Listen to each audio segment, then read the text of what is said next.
Pernah kepikiran nggak sih?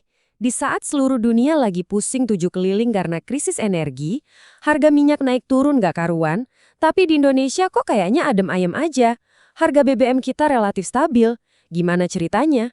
Nah, di sini kita akan bongkar semua rahasianya. Di negara tetangga kita, Singapura, harga bensin itu bisa tembus lebih dari Rp50.000 per liter. Di Laos, sekitar Rp30.000. Sementara di Indonesia, harga pertalite kita jauh di bawah itu. Ini bukan cuma beda angka loh, ini kayak hidup di realitas yang benar-benar berbeda. Nah, ini dia pertanyaan besarnya. Kok bisa sih kita seolah punya kekuatan super yang bikin harga BBM kita nggak ikut berguncang seperti negara-negara lain? Oke, pertama-tama kita perlu pahami dulu kontrasnya situasi ini. Di luar sana lagi ada badai besar, sementara di dalam negeri kita relatif tenang. Jadi pemicunya itu banyak banget. Ada ketegangan geopolitik, ada jalur pengiriman minyak vital yang diblokade, pokoknya rumit deh. Akibatnya, Filipina dan Thailand kena hantaman telak. Bahkan Malaysia, yang notabene juga produsen minyak, ikut kelimpongan. Harga BBM di sana naik, stoknya menipis, sampai pemerintahnya harus bikin kebijakan darurat. Dan di tengah semua kekacauan global itu, ada satu fakta yang mencengangkan. Lembaga keuangan sekelas JP Morgan justru merilis data yang menempatkan Indonesia di peringkat ketiga sebagai negara yang paling tahan banting menghadapi krisis energi. Aneh kan? Ini yang bikin misterinya jadi makin dalam. Sebelum kita bongkar rahasianya, penting banget buat kita sadar satu hal. Kita ini sebenarnya baru saja lolos dari lubang jarum. Bencana yang kita hindari itu bukan sekedar soal antre di pom bensin, tapi jauh lebih besar dari itu. Coba bayangin skenario terburuknya. Krisis BBM ini meledak pas momen Lebaran. Momen di mana semua orang mudik, belanja, dan beraktivitas. Konsumsi rumah tangga yang jadi tulang punggung lebih dari setengah ekonomi kita lagi di puncaknya. Wah, itu bukan lagi sekedar masalah, tapi bisa jadi pembunuh senyap bagi perekonomian nasional. Efek dominonya bahkan ngeri banget. Kalau BBM langka, truk dan kapal berhenti jalan. Artinya, distribusi pangan dan barang-barang penting macet total. Ongkos kirim roket, barang di pasar jadi langka. Inflasi bisa meledak dari dua arah sekaligus. Ini resep sempurna menuju keruntuhan ekonomi. Oke, sekarang kita masuk ke bagian intinya. Kenapa semua skenario buruk tadi nggak terjadi di Indonesia? Apa sih yang sebenarnya jadi tameng kita? Nah, sempat beredar kan penjelasan kayak gini di publik? Teorinya, kestabilan harga BBM kita itu berkat lobby diplomatik yang sukses, yang bikin kapal-kapal tanker kita bisa lewat jalur yang diblokade. Kedengarannya heroik ya? Tapi, kenyataannya nggak sesederhana itu. Faktanya, nggak ada tuh kapal tanker kita yang nekat menembus blokade.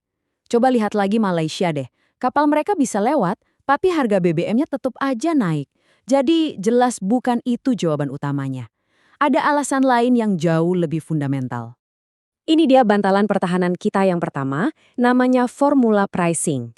Jadi sebagian besar minyak mentah yang kita beli itu lewat kontrak jangka panjang. Harganya nggak ikutin harga pasar harian yang naik turun gila-gilaan, tapi pakai formula rata-rata yang udah disepakati jauh-jauh hari. Ini ibaratnya peredam kejut pertama kita. Bantalan kedua, ini kekuatan finansial kita. Negara kita punya dana tabungan dari anggaran tahun-tahun sebelumnya yang namanya sisa anggaran lebih atau SAL. Jumlahnya 420 triliun rupiah, angka yang luar biasa besar.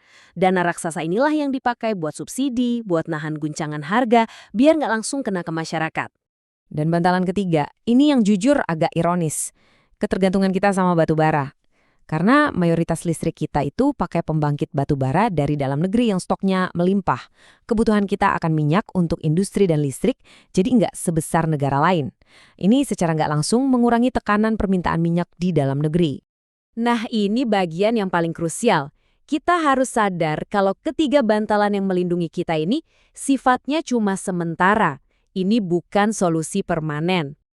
Gini deh analoginya. Tiga bantalan tadi, formula pricing, dana jumbo SAL, dan batu bara, itu ibaratnya obat pereda nyeri. Mereka ampuh banget buat menghilangkan gejalanya, bikin kita nyaman untuk sementara waktu. Tapi mereka sama sekali nggak menyembuhkan penyakit utamanya, yaitu ketergantungan kita pada impor energi fosil. Kenapa ini penting banget? Karena dunia sekarang ini tingkat ketidakpastiannya ekstrim. Konflik bisa pecah kapan aja, jalur suplai bisa putus besok pagi.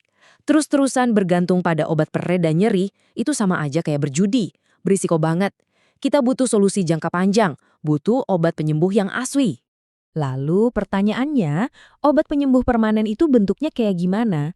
Apa yang harus kita lakukan untuk membangun ketahanan energi yang sejati, yang nggak goyah cuma karena ada masalah di belahan dunia lain? Setidaknya ada 4 pilar utama. Pertama, subsidi harus tepat sasaran. Kedua, anggaran negara harus dirombak biar lebih fleksibel hadapi krisis. Ketiga, kita harus perbesar cadangan energi nasional semacam power bank raksasa untuk negara. Dan yang terakhir, ini yang menarik, yaitu optimalisasi teknologi. Oke, kita bahas teknologinya. Yang pertama, ada EOR. Gampangnya gini, ini adalah teknologi canggih buat memeras sisa-sisa minyak di sumur-sumur tua yang katanya udah mau kering. Jadi kita bisa nambah produksi dari dalam negeri tanpa harus jor-joran buka ladang minyak baru. Terus yang kedua, ada RFCC. Ini teknologi di kilang minyak yang bisa menyulap ampas atau residu minyak yang nilainya rendah, jadi BBM berkualitas tinggi. Intinya, efisiensi maksimal, nggak ada setetes pun yang terbuang. Kalau dua teknologi ini aja bisa kita maksimalkan, ketahanan energi kita dari dalam bakal jauh lebih kuat. Jadi, kestabilan harga BBM yang kita nikmati sekarang ini memang nyata, tapi ditopang oleh bantalan-bantalan yang bersifat sementara. Pertanyaan sesungguhnya untuk kita semua adalah, dengan kondisi dunia yang makin nggak bisa ditebak, apakah kita sudah siap untuk beralih? Dari yang tadinya cuma minum obat pereda nyeri, ke langkah yang lebih berani, mencari obat penyembuh